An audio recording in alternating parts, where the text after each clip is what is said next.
In the busy town of Adam, Ghana, Alma's days began with the first light of dawn.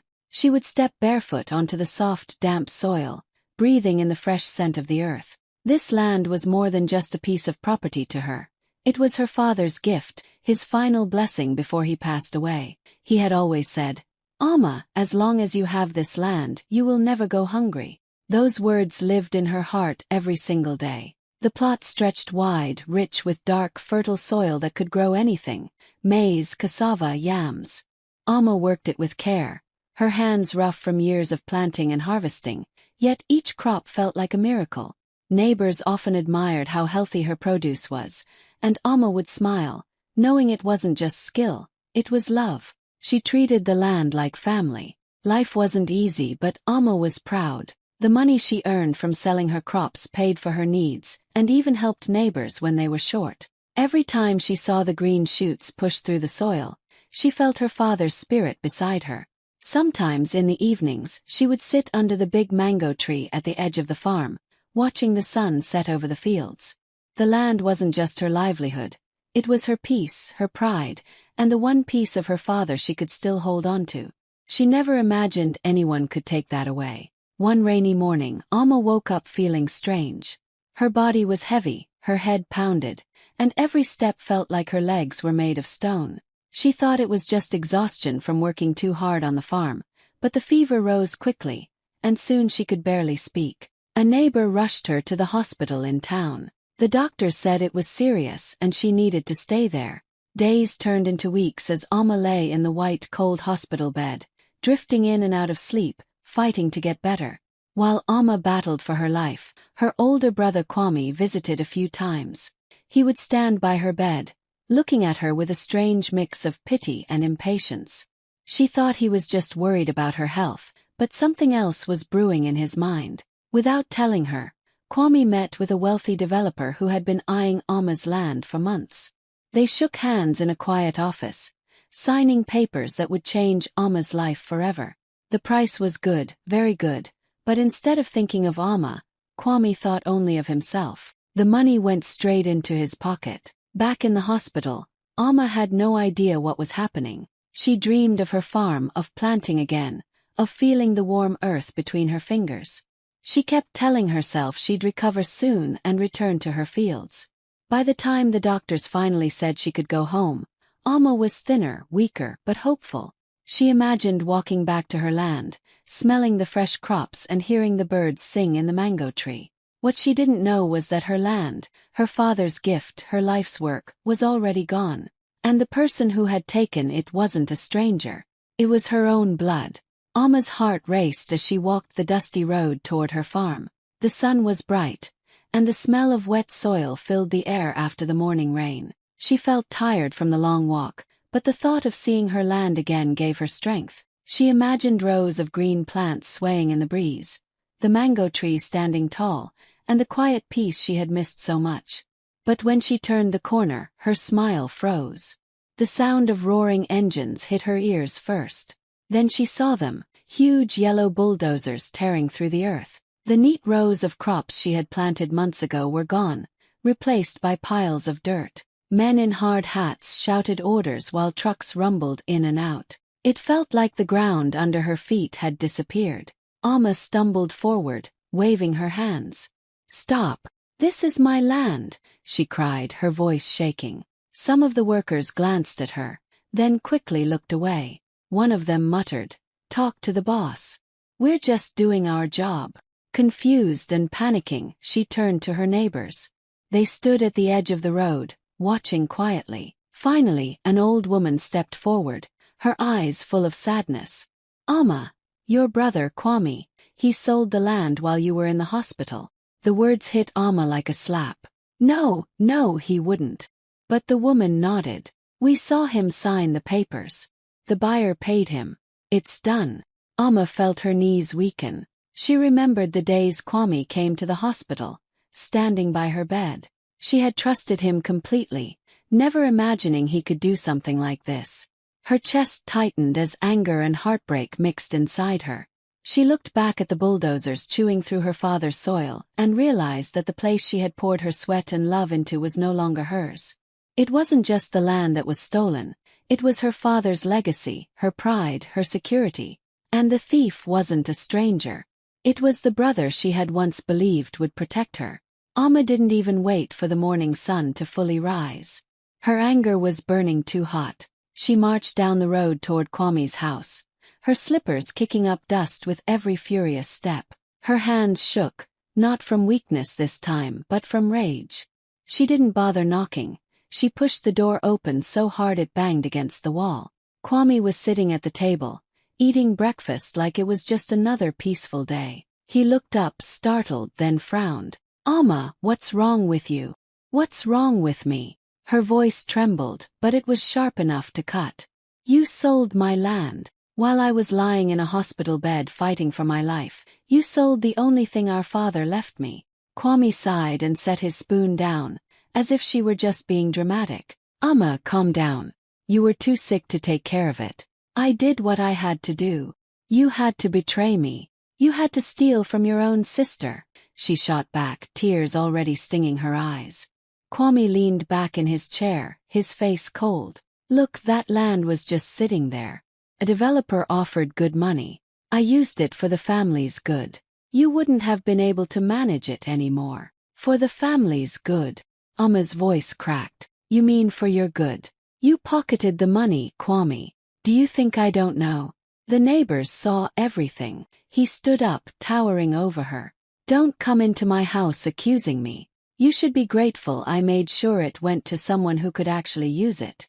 Amma's chest rose and fell with deep, uneven breaths. She realized then that he wasn't sorry. Not even a little. He didn't see what he'd done as wrong, and that hurt more than losing the land itself. She turned toward the door, her voice low but full of steel. "One day, Kwame, you'll regret this." Then she walked out, not looking back, her mind already turning toward what she would do next. Because this betrayal would not be the last chapter of her story. It was a quiet afternoon when Amma heard the knock on her door. She opened it to find a young boy from the neighborhood, holding a shiny white envelope. "It's from your brother," he said before running off. Amma closed the door and sat down at her small wooden table. She turned the envelope in her hands. It was thick, expensive, with gold edges and her name written in bold, flowing letters. Slowly, she slid her finger under the flap and pulled out the card inside. Her eyes froze on the words. "Kwame and Abina, you are invited to celebrate our wedding." For a moment Amma just stared at it. The same brother who had stolen her land, sold her father's gift, and crushed her trust, now wanted her to smile at his big day. She could almost hear his smug voice saying, "Come, Amma. Let's pretend nothing happened." Her blood boiled. At first, she thought of tearing the invitation to shreds. Then she imagined throwing it in the fire. But as she sat there, the anger in her chest began to twist into something sharper. A plan. She would go. She would walk into that wedding looking strong, not broken. But she wouldn't go to clap for him. No. She would go with the truth in her hands and the perfect moment in her mind. Amma placed the invitation back on the table, her fingers tapping against the smooth paper. She pictured Kwame in his fine suit, surrounded by guests, laughing and pretending to be an honorable man. She imagined the way his smile would falter when the truth came out. She folded the invitation neatly and set it aside. The wedding would be in a few weeks. That was enough time to prepare. Enough time to gather what she needed. The thought made her lips curl into the faintest smile. This time, Kwame wouldn't see her coming. And when the day arrived, she wouldn't just be a guest. She'd be the storm. Amma didn't waste a single day. The morning after she received the invitation, she wrapped a scarf around her head, put on her old sandals, and set out to find the man who had bought her land. She had heard whispers in the market about him, a wealthy developer who drove a silver SUV and wore gold rings on all his fingers. People said he was the kind who liked to talk if you listened long enough. When Amma arrived at his office, the receptionist gave her a suspicious look. "Do you have an appointment?" she asked. "No," Amma replied firmly, "but tell him it's about the land in Adam." A few minutes later, she was sitting across from the man himself. He leaned back in his leather chair, curious. "Ah, you must be Kwame's sister," he said, a small smile playing on his lips. Hearing Kwame's name made Amma's stomach twist, but she kept her voice calm. Yes.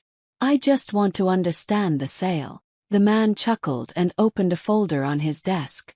It was simple. Your brother said the land belonged to him, that you had no claim because you were too sick to manage it. He even signed an affidavit saying you gave him permission. Amma's eyes widened. That's a lie, she said, her voice trembling. He shrugged. Not my business to question. But I do have the paperwork and the payment receipts. Even photographs from the day he signed. Amma's heart pounded. Proof. This was more than she had hoped for. She leaned forward, her voice low.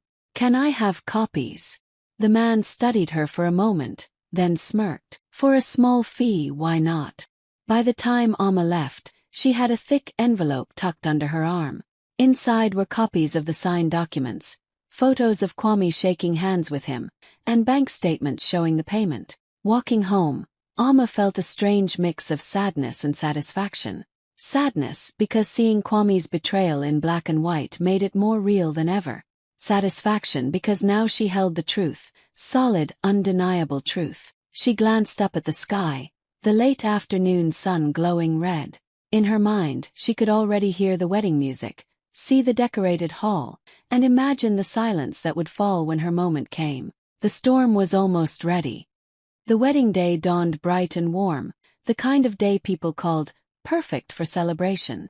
In the center of town, the grand hall was dressed in gold and white, flowers spilling from every corner. Expensive cars lined the street outside, their shiny bodies reflecting the sunlight. Inside, waiters in crisp uniforms weaved between round tables, carrying trays of drinks and sweet-smelling dishes. Kwame stood near the stage in a sharp cream suit, his smile wide, his laughter loud. Guests gathered around him, clapping him on the back, praising the couple, snapping photos. He soaked it all in, the attention, the admiration, the feeling of being untouchable. To him, this was his day, and nothing could ruin it. But outside, walking slowly toward the hall, Amma adjusted the simple yet elegant dress she had borrowed from a friend. It was deep blue, the color of calm seas, and it flowed gently with each step she took. Around her shoulders was a light shawl, and in her hand, a small leather folder, worn on the edges, but holding power far greater than its size. As she entered, the chatter of guests momentarily softened. Some recognized her and whispered to one another, surprise flickering in their eyes. Amma didn't rush.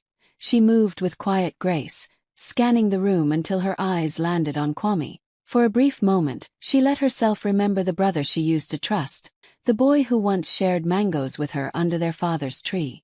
But that image faded quickly, replaced by the memory of bulldozers crushing her land. Kwame spotted her then, his smile faltering just slightly. He hadn't expected her to come, and certainly not like this. She simply offered him a polite nod before taking a seat near the front, placing the leather folder carefully on her lap. The music played, the bride arrived, vows were exchanged, and the hall filled with applause. But Amma's heart was steady, her mind fixed on the moment she had been waiting for. The truth sat quietly inside that folder, patient and sharp, ready to slice through all the lies that had been dressed up in gold and white. And Kwame, still basking in his perfect day, had no idea that his storm had just walked in.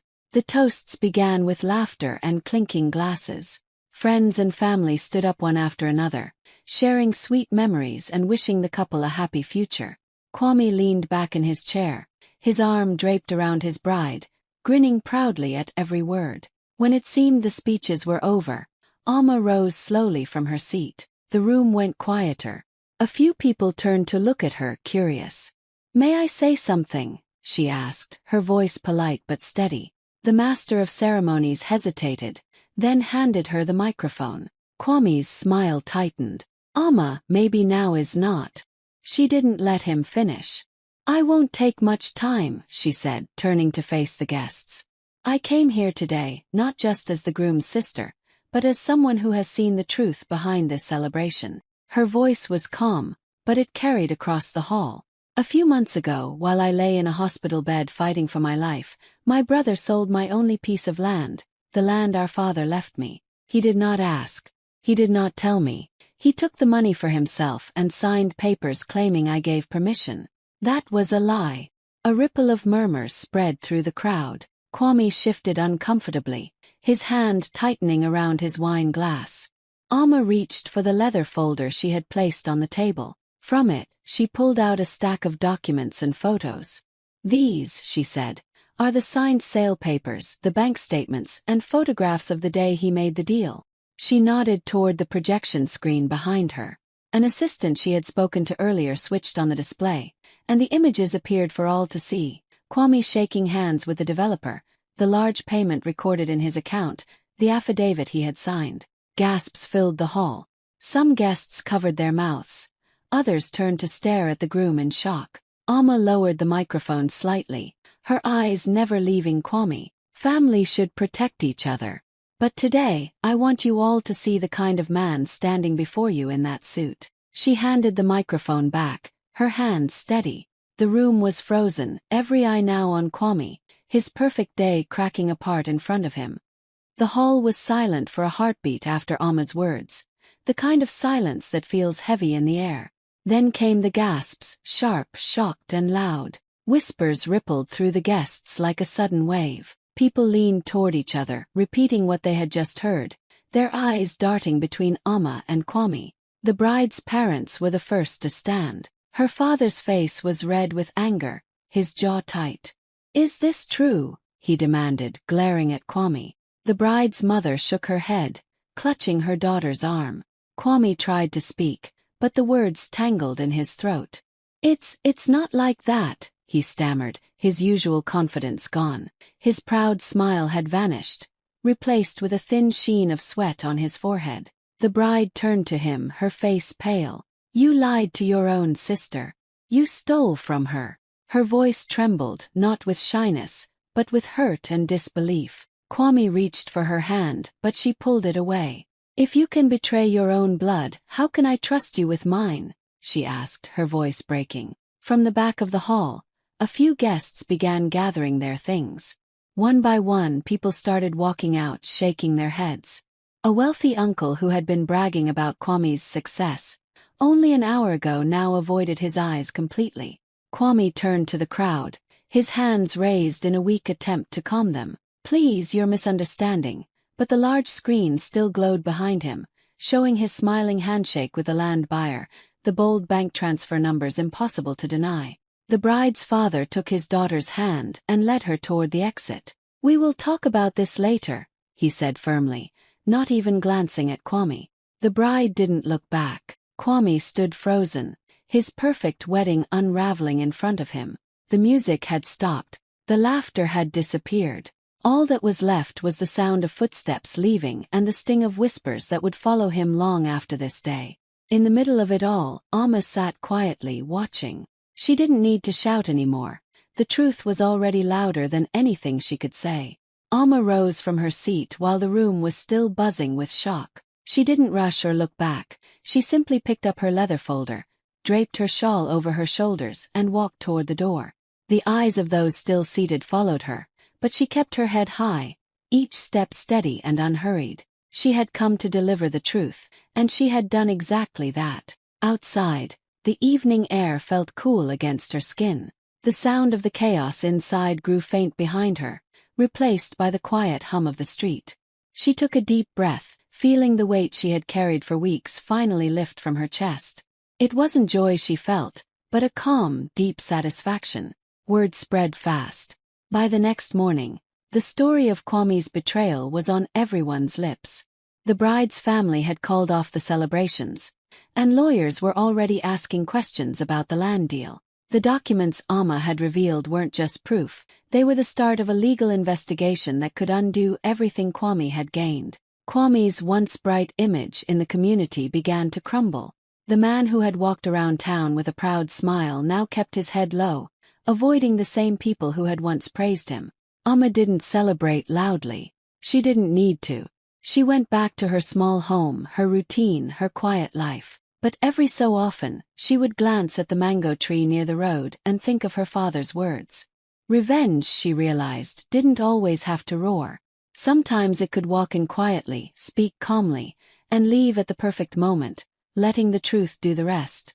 And that Amma knew was her victory. Thanks for watching.